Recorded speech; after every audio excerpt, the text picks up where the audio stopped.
Veliki pozdrav svima, ja sam Sarpi, vi gledate Sarpi TV. Pre nego što počnemo ovu recenziju, želim da vas zamolim sve vas koji se niste pretplatili, koji ste slučajno došli na ovaj kanal, da se pretplatite, lupite zvonce, lupite like, komentarišite, tako pomažete rad moga kanala. Imate ono dugme join i možete da se zahvalite jednom donacijom.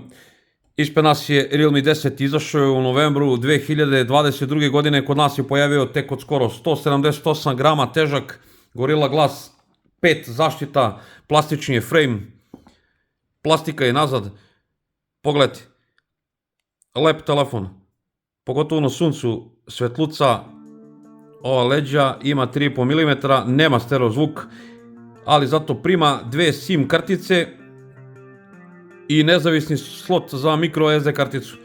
Ovdje sa strane čitač otiska prsta. Ima maskicu u kutiji, ima punjač od 30 W, ima ono iglicu za vađenje SIM-a. Jedino mi se ne sviđa kod Realme-a uvek što stavljaju ove ovako obojene maskice, pa kada stavite tu maskicu poružni, ova leđa više nisu onako sjajna i lepa, ali okej. Evo pogledajte, meni se onako baš sviđa. Jeste da je plastikanac klasičan, ali u ruci skroz okej. Super AMOLED 90 Hz osvežavanja, 1000 nita osvjetljenja u piku napolju, evo pogledajte kako se vidi. 6,4 inča, 1080 x 2400 piksela, 20:9 odnos stranice. Evo da vam pokažem odmah čitač otiska prst i ovdje sa strane kako radi. Znači munjevit, nema šta. Evo pogledajte. Evo, Face Unlock. Mora da se tapne, nažalost, i bum, radi munjevito. Evo, munjevito radi, tako da to skroz okej. Zna Realme da odradi i ovi jeftiniji telefoni mnogo bolje nego mnogo skupi uređaji. To vidite, ima pravi always on display, a ne kao oni Xiaomi telefoni i blizu 400 € što imaju od po 10 sekundi, što je velika sramota. Pokreće ga Helio G99 i Android 13, on je izašao sa Androidom 12 i Realme UI 3.0, sad je dobio i Android 13 i Realme UI 4.0. Evo da vam pokažem kako izgleda unutrašnjost klasično na Realme koji svaki drugi. Na Realme UI sve možete živo da podesite, imaju dualne aplikacije, možete da delite ekran naravno. Imate ovo kao na Samsungu, imate da dečji prostor namestite, da uprostite za neke starije ljude, znači sve i svašta može da se prilagodi, da se namesti na ovom Realme UI kao otprilike i na Samsung telefonima. Zato volim ovake romove, ne volim Vanilla Android nikako kod Pixela, kod Nothinga i kod Motorola, jer ono je suviše ružno, meni dosadno i apsolutno nema nikakvih ovih opcija, a košta daleko više. Evo pokazat ću vam Antutu Score i Geekbench. Ovaj telefon ima 8 GB RAM-a, 128 GB one interne memorije UFS 2.2, USB Type-C 2.0 i OTG podrška. Proximity senzor baš odlično radi, nemam šta da kažem, neku zamrku. Baterija mu je 5000 mAh, 30W žično punjenje. Bez problema ovaj telefon izdržava dan kod mene, tako da za manje zahtjevne korisnike možda može i dan i po do dva. SIO i tapovi rade za paljenje, gašenje, te geste, to fantastično stvarno radi kod Realme-a, kao i kod Samsunga, spuštanje kontrolnog centra. Znači telefon sve radi fluidno, brzo, nemam stvarno nikakve zamjerke, nema stereo zvuk. Evo sada ćemo da vam pustimo da čujete kako se čuje ovaj njegov mono zvuk.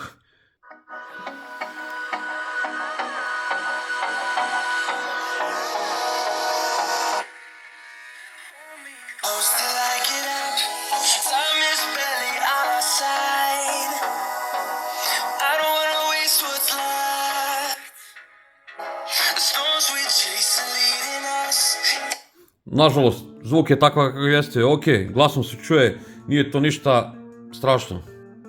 Ajmo da pređemo na kamere. Glavna kamera 50 megapiksela, bez optičke stabilizacije, snima video u 1080p u 30 fps-a i ima 2 megapiksela senzor dubine. Selfie kamera 16 megapiksela, snima video u 1080p u 30 fps-a. Tako da u nastavku videa pogledajte kako je telefon pravi slike i video zapise, pa ćemo da nastavimo.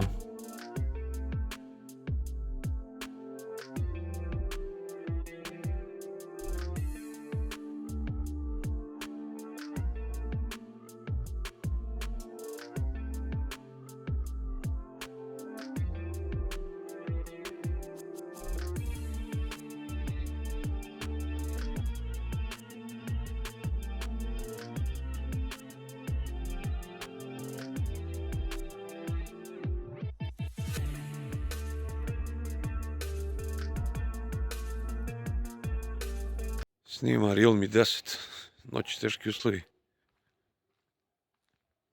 Full HD, 30 fps.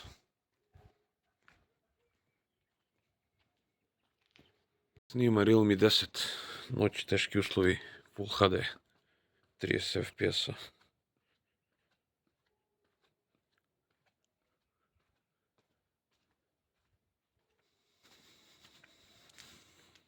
Snima Realme 10 njegovom glavnom kamerom, to jest selfie kamerom, Full HD, 30 fps.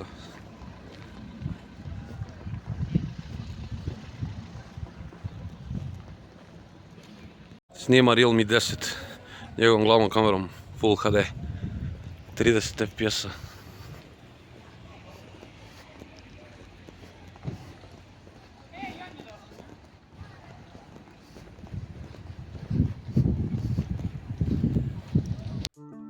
Ako ste vidjeli kako ovaj telefon pravi slike i video zapise, ta kamera je poprilično skromna i prednja i zadnja, kao kod onih jeftinijih Vivo telefona koje sam radio još prošle godine, tipa onaj Vivo Y21s, čini mi se, što se tiče fotografija u nekim dobrim uslovima, to je skroz ok, video snimanje nema nikakvu stabilizaciju, ali ako imate stabilnu ruku ili ako snimate onako iz nekog stativa, nekog tripoda, onda je to skroz ok, ali ovaj telefon se ovako ne uzima zbog kamera, tako da to je to. Dobre strane ovog telefona, to je ova kutija, oprema što dolazi u ovoj kutiji, baterija je skroz ok, ekran je ok, vidi se lepo na suncu, kamere može se reći da i nisu loše strane ovog telefona.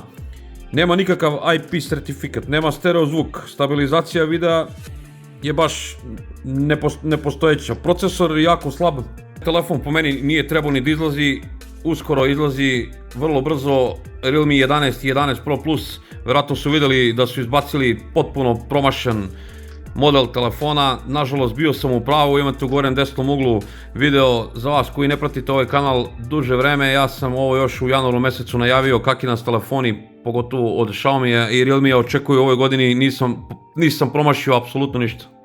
Napretka od prethodnih Realmija ovdje nema, čak ja mislim da je ovo nazadno, onaj prošli Realme 9 je imao 108 megapikselnu kameru, čini mi se, ja nemam pojma stvarno koliko ovaj telefon košta u ovim zvaničnim radnjama, jer te radnje ja ne pratim ni operatere, ovo znam da kupujem, prodajem, da ovi ovako telefoni se prodaju opušteno već oko 200-210 eura i niko živ neće da ih kupi, tako da ovo jedino ako nađete novo da kupite ispod 200 eura za manje zahtevne korisnike, to je skroz ok, a sve preko 200 eura da dajete za ovaj telefon, ja verujem da je to stvarno bacanje para, možete i dalje da kupite Norda 2 koji kida ovaj telefon po svemu, ili u Subotici da kupite Realme 9 Pro Plus koji je za ovo Ferrari.